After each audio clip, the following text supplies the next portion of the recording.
तर पुण्यातील वैष्णवी हगवणे मृत्यू प्रकरणी अपडेट आहे। वैष्णवीची तिच्या मैत्रिणीसोबतची ऑडिओ क्लिप आता व्हायरल होते। लग्न करून चूक केल्याचं वैष्णवीनं मैत्रिणीला सांगितलं आणि या ऑडिओ क्लिपमध्ये हा स्पष्ट उल्लेख ऐकायला मिळतोय। मात्र TV9 मराठी ऑडिओ क्लिपची पुष्टी करत नाही। तर TV9 मराठी या ऑडिओ क्लिपची पुष्टी करत नाही। दरम्यान वैष्णवी हगवणे तिचा मैत्रिणीसोबतचा हा कॉल आहे, ज्या कॉलची ऑडिओ क्लिप सध्या व्हायरल होते। लग्न करून चूक केल्याचं वैष्णवीनं मैत्रिणीला सांगितलं होतं। TV9 मराठी मात्र या ऑडिओ क्लिपची पुष्टी करत नाही।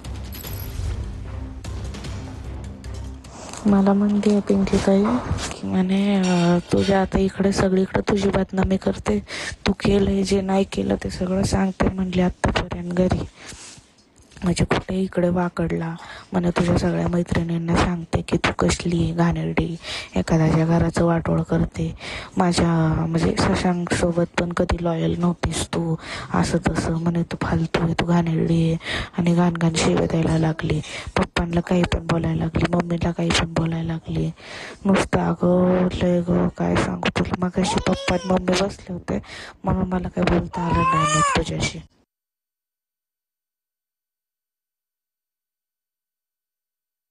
दाजी बघत होते मला मारताना आणि त्यानंतर त्यांनी पण माझ्यावर हात उचलला आणि हे त्यांनाही खरं वाटलेलं आहे।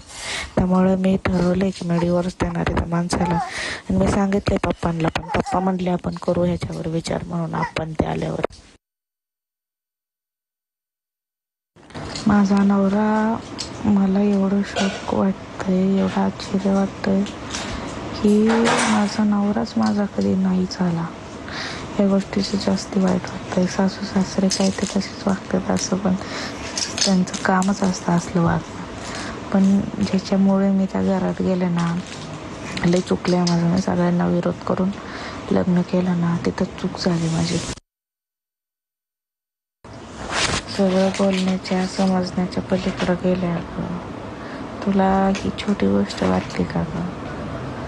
हे ना मीही माझ्या आयुष्यात कधी इमॅजिन पण नव्हतं केलं, आणि ती इतकी घाण बोलली आहे ना, मला शिव्या शाप दिले का अक्षरशः त्या माणसांनी।